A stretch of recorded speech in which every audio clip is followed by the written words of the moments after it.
Bonjour et bienvenue en Marketing sur le grill, l'émission où je cuisine mes invités pour qu'ils nous révèlent des informations épicées mais pertinentes sur le marketing. Mon nom est Pascal Talon, fondatrice de Talon Média, et aujourd'hui j'ai le plaisir de jaser marketing avec Francis Petitclerc de chez Coca Marketing.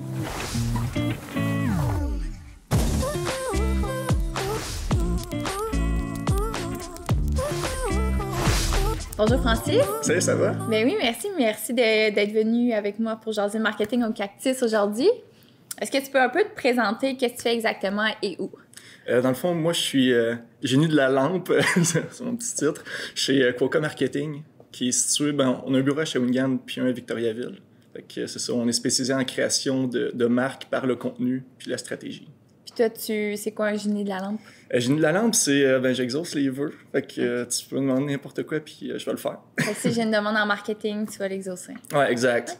OK. Puis tu peux demander un petit peu n'importe quoi puis on est assez flexible, là, fait qu'on n'a pas de misère avec ça. Parfait. Puis d'où que ça part ton intérêt pour le marketing? Qu'est-ce que t'aimes du marketing, en fait? J'aime surtout le côté créatif. C'est vraiment ça qui m'a attiré au début. Quand j'étais, mettons, fin secondaire, début cégep, je savais vraiment pas ce que je voulais faire dans la vie, mais j'aimais ça, prendre, mettons, des marques, puis essayer de créer des publicités, genre des fausses pubs. Ah, ouais. Puis je marquais ça sur un papier, puis un... OK. Ouais, vu que la technologie n'était pas encore super évoluée, j'étais encore au papier crayon. Intéressant. J'aimerais ça savoir... Toi, tu fais de l'image de marque, en fait. Ouais, exact. C'est quoi qui est important? C'est quoi une bonne image de marque, en fait? Est-ce que c'est que j'ai un beau logo, que des belles couleurs? C'est quoi vraiment l'image de marque? C'est le fun que justement tu aies parlé de logo, couleur, parce que, tu sais, on pense souvent image de marque égale logo, couleur, mais en fait, l'image de marque, c'est tout, parce que c'est autant qu'est-ce que le monde pense de ton entreprise que qu'est-ce qu'il voit.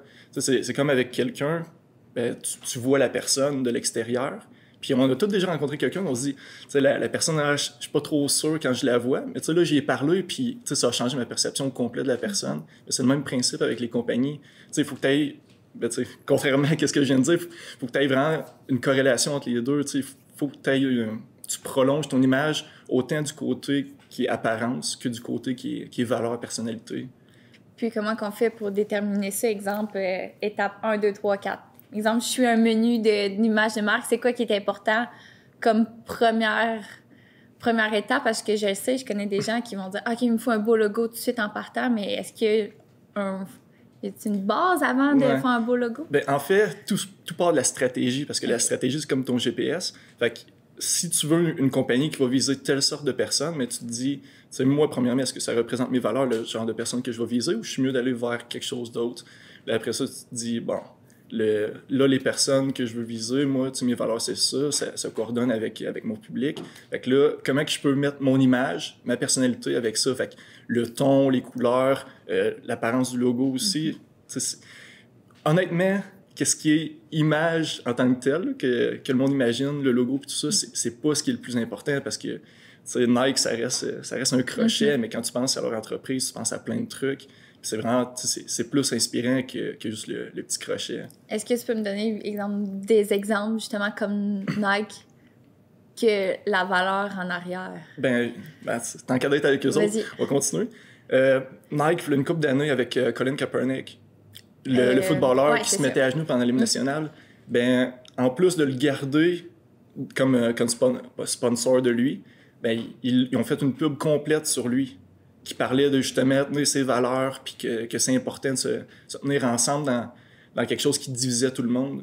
Puis le monde, il parlait de brûler leurs souliers, de brûler leurs chandails Nike. Il y avait une grosse polémique autour de ça, mais finalement, quand ça l'a passé, la valeur de la compagnie a juste augmenté après, parce que justement, le monde, il se disait, eux autres, peu importe ce qui se passe, on sait qui sont, puis on sait qu'est-ce qu'ils font. Ils n'ont pas changé leur valeur parce qu'il est arrivé un incident. Les autres, ils ont comme stick to the plan, puis peu importe ce qui se passe, on continue là-dedans. Puis ça, c'est vraiment une belle façon de dire, c'est une compagnie, peu importe ce qui se passe, tu gardes qu'est-ce que tu as, tu gardes ta personnalité. Le monde ne va pas faire, on ne sait pas vraiment c'est quoi la compagnie, tu ne vas pas perdre ton branding parce que tu restes tout le temps égal à toi-même. Puis c'est la même chose si tu es à l'intérieur de l'entreprise ou quelqu'un vient dans ton entreprise, puis il voit, mettons, ton image en ligne, puis il voit ton image dans ton magasin, ou peu importe c'est quoi ta situation. Puis là, il se rend compte que ça marche pas les deux. ben, il va comme être mélangé. Tu vas pas réussir à créer une marque parce que tu envoies des messages différents. Okay. Tu tires un petit peu de tous les bords. Mais si tu es tout le temps cohérent dans ce que tu fais, la personne va être capable rapidement d'imaginer c'est quoi ton entreprise. Tu vas pouvoir véhiculer tes valeurs plus facilement. Fait que c'est important d'utiliser la même image et les mêmes valeurs tout le temps, partout. Exact. Autant à l'externe qu'à l'interne aussi, les employés. Tu sais, j'ai déjà entendu dire que tes meilleurs vendeurs, c'est tes employés. Puis c'est vrai dans un sens parce faut qu'ils soient passionnés. Faut qu'ils soient passionnés. Puis c'est eux qui vont en parler de ton entreprise. « Ah, je travaille là, j'aime ça, on fait ci, on fait ça. » Donc c'est sûr, il faut que les valeurs soient ultra bien Puis si à l'interne, tu as des doutes, ben ça va se voir facilement. On dit un vendeur, il faut qu'il soit confiant de son produit, il faut qu'il l'aime, parce que sinon, il ne sera pas capable de vendre. Mais c'est comme toi, avec ton entreprise, si tu n'es pas capable d'aimer ce que tu fais puis d'assumer ce que tu fais, tu sais, que tu essaies justement d'être comme caméléon, telle sorte de personne, je veux les satisfaire, d'autres sortes, je veux les satisfaire, mais tu n'auras jamais de marque. Puis une marque, c'est qu'est-ce qui fait que le monde paye plus cher pour ça, c'est qu'est-ce que le monde il fait qu'ils vont vouloir ça, puis ils vont comme l'idéaliser. Apple, s'ils faisaient un petit peu n'importe quoi, le pire, c'est que tu sais, tout ce travail, Apple, des années, je pense, 90, ils étaient sur le bord de la faillite. Okay. Puis après ça, ils ont comme vraiment tout rechangé, puis ils ont commencé à vraiment travailler leur image. Puis, tu sais, là, c'est comme, là, ils viennent de se faire dépasser par Microsoft comme la compagnie qui vaut le plus cher, là, mais on a passé de quasiment une faillite à être la compagnie qui a été la plus chère, genre, au monde pendant un moment. Ça veut dire que si je fais un rebranding, je refais mon image de marque, en fait, je sais pas, j'ai un logo qui date de plusieurs années, je peux monter mes prix, c'est ça que tu es en train de dire.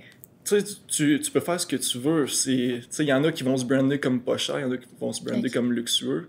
Mais c'est important que si tu te brandes comme une compagnie de luxe, tu fasses pas des rabais à tout bout de champ. Puis si t'es pas cher, ben c'est important que tu restes là-dedans, que tu passes pas ton temps, parce que sinon le branding que tu as fait au début, comme je disais, ça sera plus cohérent, parce que là, tu augmentes tes prix, puis habituellement, le monde, ils vont trouver d'autres façons. Comme Walmart, pourquoi ils gardent les prix bas? C'est parce que c'est leur chaîne d'approvisionnement qui fait qu'ils sont capables de garder les prix bas. Fait qu'eux autres, c'est à la place d'essayer de trouver des façons, genre, en augmentant les prix, c'est qu'ils vont essayer de réduire leurs coûts. OK. Fait qu'ils gardent quand même un profit élevé. Maintenant qu'on sait qu'on a besoin d'une image de marque forte, qu'on tient nos valeurs, qu'est-ce qui est aussi important à considérer pour une entreprise de nos jours? Bien, avoir une communauté autour de son produit. Parce que tu n'as pas une grosse marque si tu n'as pas une communauté autour. Pour revenir avec Nike, c'est comme un exemple ultime de bon branding. Puis ça fait depuis genre les années 60 qu'ils travaillent là-dessus. Fait qu'eux autres, c'est que justement, il y a tout le temps des polémiques autour. Colin Kaepernick, c'était pas le premier move qu'il faisait comme ça. Mais quand tu as quelque chose qui peut diviser les gens, mais veut pas, il y a du monde qui vont se placer derrière toi, puis ça va comme soulever les passions. Fait que ça, c'est une façon de faire, puis il faut que tu fasses participer à ta communauté. Eux autres, ils ont déjà fait des pubs que c'était comme trouve ta force, puis ils prenaient du monde qui avait des surplus de poids, des filles qui avaient l'air plus faibles, qui montraient que même les filles sont capables, puis vraiment des trucs comme ça qui peuvent rallier les gens en arrière, que les gens ils se sentent vraiment inclus dans la marque. Pour créer une communauté vite comme ça, moi je pense tout de suite aux médias sociaux. Est-ce que c'est la bonne plateforme ou il y a d'autres plateformes aussi? Ben, c'est sûr que les réseaux sociaux, c'est bon parce que tu rejoins beaucoup de monde rapidement, mais il faut que tu sois capable de transposer ça dans la vie réelle. Puis, qu'est-ce qui est un bon mix des deux? C'est souvent, on voit les photos que les gens mettent d'un produit sur les réseaux sociaux, mais ça, veut pas, ça vaudrait des milliards de dollars en marketing, mais le monde, ils le font gratuitement. C'est capable de mettre du monde derrière ta compagnie. Fait que le monde va publier pour toi. Tu sais, qu'est-ce que, mettons, Budweiser mettent sur Internet versus le monde qui sont dans des parties puis qui ont une Bud puis qui ont une photo avec. Tu peux pas comparer. Ça leur prendrait des heures, ça prendrait du monde incroyable qui travaille pour l'entreprise pour créer ce contenu-là aussi rapidement puis qui rejoint autant de monde puis autant de publics différents. Fait que vraiment d'être capable de transparaître de réseaux sociaux à la vraie vie, là, c'est ce qui est dur. C'est ça qui ramène aussi à la valeur. Si les gens arrivent, aiment ton produit, aiment la place, parce que là, on est au Cactus, exemple, moi, je prends une story, c'est déjà, ça dégage, j'ai du plaisir, la bouffe est bonne. Tu tagues l'entreprise. Je tague l'entreprise, puis l'exemple que j'ai 1000 personnes qui voient cette story-là, ils se disent, crime, elle a un bon moment. Fait ça exposant à tout le monde qui est venu puis qui l'a fait, là, c'est intense, rapide. Là. C'est ça, c'est rapide. Ça va plus pogner une pub télé, en fait, parce qu'en plus, c'est du monde que tu connais.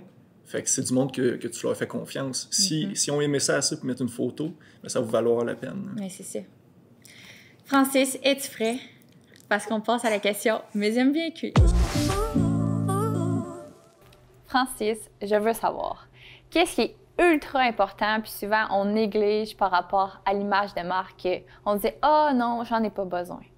Ben, moi, je pense que c'est qu'on tourne souvent les coins ronds. T'sais, on va se procurer des logos pas chers sur Fiverr parce que c'est pas cher, mais c'est un logo qui a bien des chances que quelqu'un d'autre ait. Fait que si un jour ton entreprise grandit, ben t'as pas un branding à toi. Fait que t'as pas... C'est comme si t'avais pas de personnalité à toi.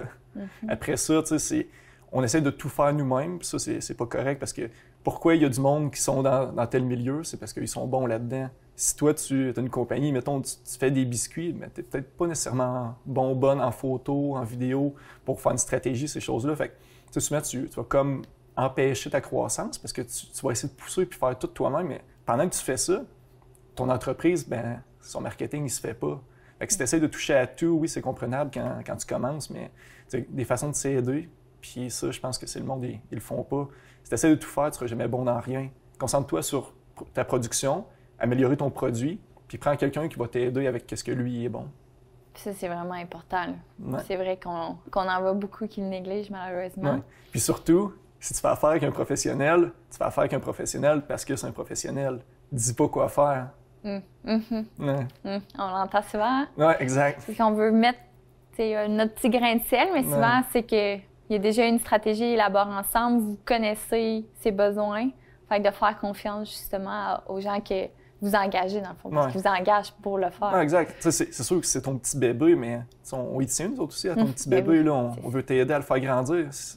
Parce qu'en entreprise, ton bébé, ben, ça se peut qu'il reste bébé. C'est pas comme dans la vie que la personne grandit. Si tu donnes pas la nourriture, l'air pur à ton bébé, ben, il va pas grandir, il va rester petit. Fait que, après, c'est ton choix. Si tu es insécure par rapport à ça, ça se peut, mais c'est pas nécessairement une bonne chose. Les grandes compagnies prennent des risques. Les petites devraient aussi. Merci beaucoup, Francis. Ça fait plaisir. D'être venu au Cactus Jaser Marketing. Quand tu veux. Merci. Donc, on se retrouve très bientôt pour un prochain épisode de Marketing sur le grill.